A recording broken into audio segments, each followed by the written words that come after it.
Hi, Mary. How are you? Fine, Leanie, how are you? You look I beautiful today, by the way. well, thank you. I appreciate that. I do try, but I don't always succeed.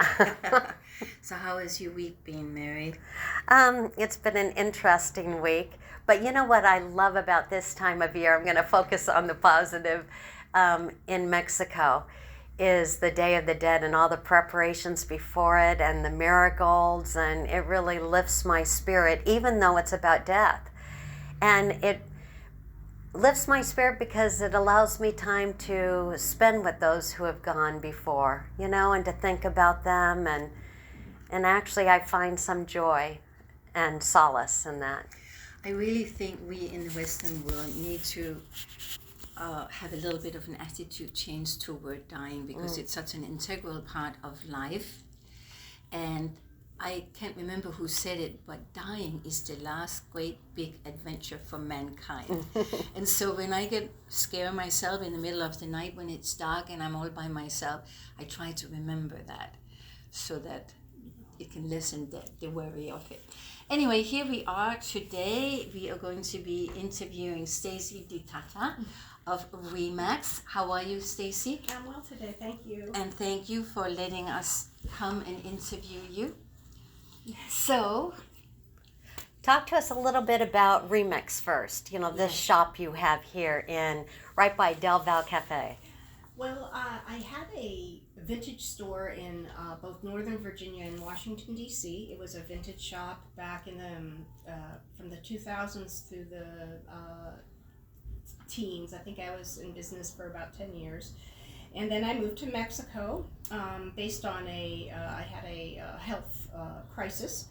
And so I came here, and I have lived on this coast. I lived in San Felipe for about 6 years, and I've lived on this coast for about 10. And this community has just allowed me to reawaken my love for vintage clothing and to take my life into the next chapter, my professional life into the next chapter, in keeping and in working with my own awareness of my boundaries, health boundaries, yet still fulfilling my empowerment as professionally.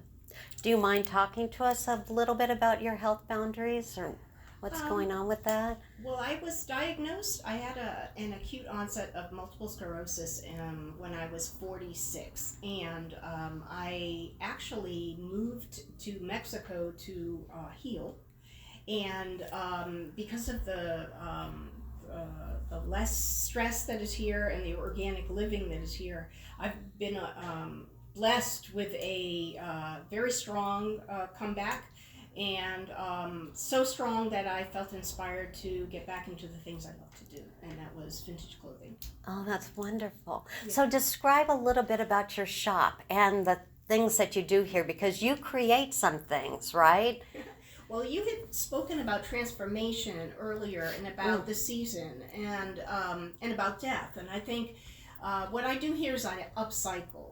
So what I take are things that are basically abandoned, thrown away, and I give it new life, kind of in a transformative manner. So it is a spiritual process, and in my career, of course, when you're younger, you're motivated in certain ways materially, and now I'm more motivated towards giving back to community and to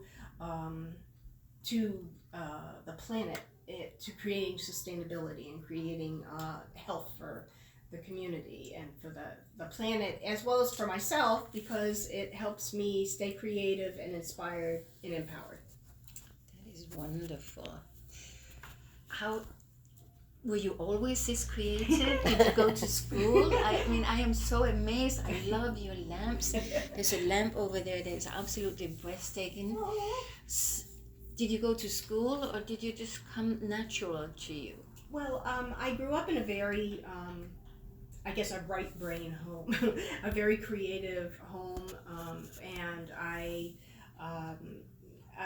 went to college to become, I was an English visual arts major. I went to a Jesuit college in New England, And my ambition was to become either a teacher or an editor, which was like a very professional thing for a woman to be. And then I moved to Washington D.C. and fell in love with retail, and and just felt at home with fashion. So what I'm doing right now is really an extension of that training and that passion. And a lot of the things I have here are things from my vintage shop that, because they were old, they needed repurposing or reconstructing. So I started to develop ways to imagine older items renewed. And that, I felt, helped me mentally heal myself and to become more empowered and productive. And to renew yourself. Yes, and to transform myself.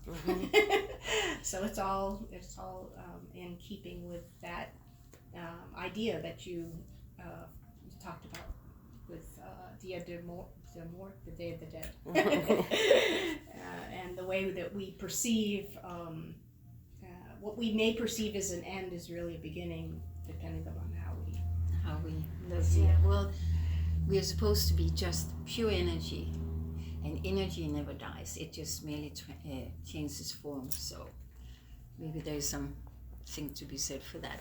I love your bags. Actually, I do too. That you paint them, right? You paint your bags, and they're each individual and different for people who buy things here, right? But this is where the sustainability comes in, because you use leftover paint from my brushes. Oh my gosh. So if I'm painting a lamp, or if I'm working with certain paints and the paint is on my brush, I splash it around, or I just wipe it on a brush and on a bag, and I just create fun things so that people just don't carry out a white bag. So it's very distinct to you, and I'm sure that when people walk around with their little bags, everybody says, "Oh, that's Stacey from Remax." Has to be. Well, I think that if we're all energy, then we share energy too. That's and right. I think as for business women, we would probably learn from that in a transactional world, we also share with us ourselves, and that we leave people with who we are, so that it's all goes round and round, and it's all good stuff. Oh, yes, I like that. It is, including my bag. Well, there's so many pieces of clothing that I have that I can't let go of, but then it's like, oh, it's sort of out of fashion, or I wish that I had your gift and creativity of saying, well, how can I change this just even in a little way or a big way so that it becomes something new, rather than just dumping it, or, into the landfills, which is not good at all. And the clothing industry is one of the biggest offender with the landfills. Oh, I believe that. Unbelievable. Right. But you know what? Maybe that's something that you could do. Become a consultant. Mary has a dress that she wants, and you consult with Stacey, and she tells you how you can do a little tweaking here and there. Have you ever thought of giving a class to people, or?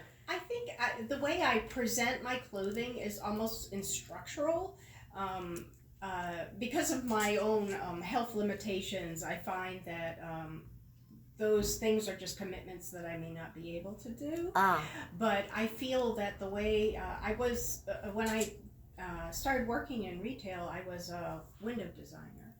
And so I considered myself, I was a window stylist, and we used to have to, I worked at Woodward and Lothrop in Washington, D.C. that had 9 floors, and we used to have to run up and down the store finding the most beautiful thing to attract people to stop. So we put it in the window, and people would drive by and say, I want that. So I trained myself in being able to create things that were engaging. So I think that's just maybe something I naturally exude. And I try to, I'm instructional. Sometimes people come into my shop and they say, I'm doing this and I need a wardrobe, and I'll just go at it. But it isn't something that I really market myself. But I know how to do it. Yeah. Well, you definitely have a gift. Yes, you sure do. Well, what I find interesting too is how this gift is so much a part of you, but also in dealing with your, your health issues, in becoming even something different yourself. Does that make sense? I feel it's I'm becoming myself. Ah. So it's more of because a lot of times when people face trauma, we feel it changes us, but in a way it brings out something in us that on some level is of higher value than what we had before. So I found that my life change based upon my health concerns actually allowed me to see something else within myself to become a higher self, a higher. Can you explain that a little bit more? Ooh. I think that I don't see life as a linear experience. I see it as a cyclical experience. So I see that things are always coming full circle. So if we what did T.S. Eliot say? Our striving is to arrive at where we began and to know the place for the first Yes, time. I just heard that quote. Yeah. Yes. So it's kind of like if you have an experience and you arrive back at yourself, you And to know it for the first time. Yes, yes. So it's kind of like the remix now is kind of like what the remix was when I was 30. But I bring all my experience and my wisdom to what I do, and people share with me their wisdom, and I feel that it's a mutually symbiotic, circular engagement of energy. Wow, that's well Do you put. think that has something to do with our age and time in our life as well, or is it more because of the experiences you've had? I think they're in tandem. I think the creator allows us to age, gives us the blessing of aging in order to sharpen our awareness of and our values And wisdom. and wisdom. Yeah. So I bring that to the remix now that I didn't bring when I was a young whippersnapper and could run around crazy. Now I can't run so much, but but I feel like my determination and my spirit sustains me. That's fabulous. Wow. Yeah. No, that's really beautiful. Thank you. Yeah. I want to delve a little bit more into that. I'm trying to, even maybe for myself personally, so excuse my selfishness here. I'm not sure how to frame the question. Just throw it out. Well, no, I'm just sort of blown away by what you've already said, and I'm trying to take it in. So if you were to just talk to somebody about who you are right now, how would you describe yourself? An artist, and I think that was it. That was something that I think I've always wanted to be. I watched something. I think it was Tyson DeGrassi. Yeah. The astrophysicist, and he said at a certain point in your life, you make a conscious decision whether you're going to be a scientist or whether you're going to be an artist. And I remember when I was younger, I had the aptitude to be anything really that I wanted to be. If I wanted to go into math or science or biology or medicine or law, I could have. But I think there was something in my soul that wanted me to be an artist, which is why I chose a minor in visual arts, and I always kept my hand in it no matter what I did professionally. So now that I really feel like I don't have anything to prove, and that I'm really just doing this for me and for fun, I feel like I just want to be. I want to live a creative life. And I almost feel I want to be humbled about that and say I'm an artist in the lowercase, but I feel I want to live creatively and to inspire others to live creatively. And the more creative we live, the better our planet will be. And I think the happier we will be and the healthier we will be and the more health we can share with each other. So can you talk about that a little bit more, about living creatively, what that means to you? Well, it's the easiest thing I've ever done because I can just sit at my desk in the morning and just say, what do I want to do today? And I sometimes say I want to paint a lamp, and sometimes I say I want to paint wine glasses, which I did today. And it's just like it's like there's no pressure, there's no approval, no need to, no validation. It's just an effortless expression of who I am, which really, it's wonderful to come to that point and to be blessed with that. And it also shows, I think, a lot, because there's no resistance. You're just sort of flowing with it, and it really shows. Aww. It really shows. Yeah, it shows in my fingernails too, because I have paint in. So you really try to approach each day with looking at what you want to produce or do creatively that day. Yeah, I think it's of course everything is a relationship between, I always say left and right brain, but the material world and the spiritual world. I have created systems, and I've created, business is a system and it is a science. So because I have laid down a foundation, so that now I'm in this joyful place where I'm just like, oh, I'm going to paint some wine glasses today. So let me ask you, do you approach other aspect of what we have to do in life as well from an artistic point of view, like for example cooking?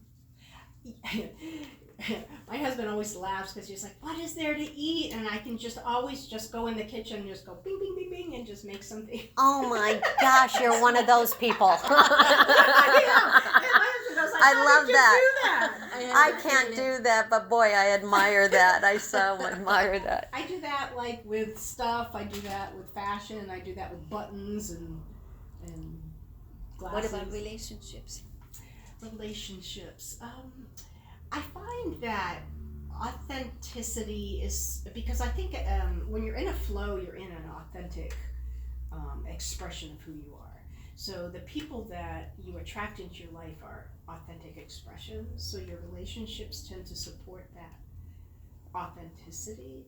And I feel that as the older I get, the less I really, and it may just be because I'm an introvert. I have a strong introverted personality, but I don't need, socializing isn't as empowering to me as creating is.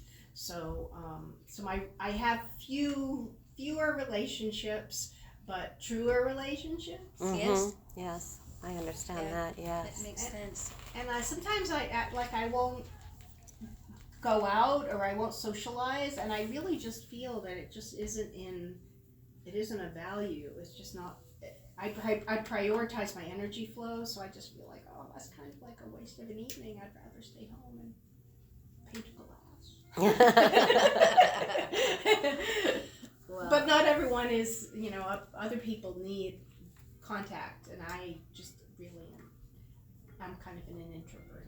Yeah, now you've said that 2 times about being an introvert, and yet when I meet you and I'm around you, I don't sense that. So talk a little bit about that, please. I think maybe like as I go back to that that concept I brought up about making choices in your life about whether you're going to be an artist or a scientist or on what level, what choice you're going to make. I felt that I have equal aptitudes in both, in my solitary, my introverted capacity as well as my extroverted capacity. And I feel more safe within an introvert capacity. And I feel that my limitations, my mobility limitations, probably support me in where I am right now.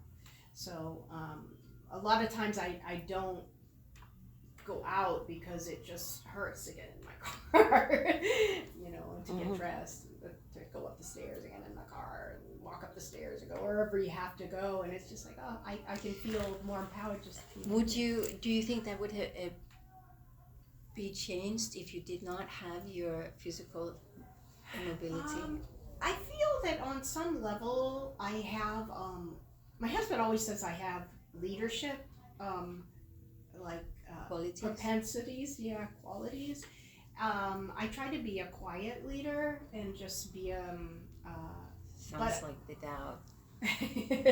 but I would probably be more visible and more, in a position of leadership, conventional leadership, where you lead meetings and you coordinate and you lead, and instead I lead through my own perseverance and my own stubbornness to continue, and my independence. I lead through actually my independence. By being an introvert, and I presume you spend time a lot on your own, quiet, do you feel that has strengthened you in some way? Because I understand that it is in the stillness that we get the answers to whatever ails us. Absolutely. I feel that all my creative, like when I'm out, like being busy, I don't feel, the ideas don't flow through me. It's when I'm just lying in bed in the morning, that twilight time, and it's just like, I know what I'm going to do. It just comes to me. So it's kind of like the inflammation in your life, which is, all the things that we relate to, it just seems to dissipate, and I can then perceive an authentic idea. You might appreciate this.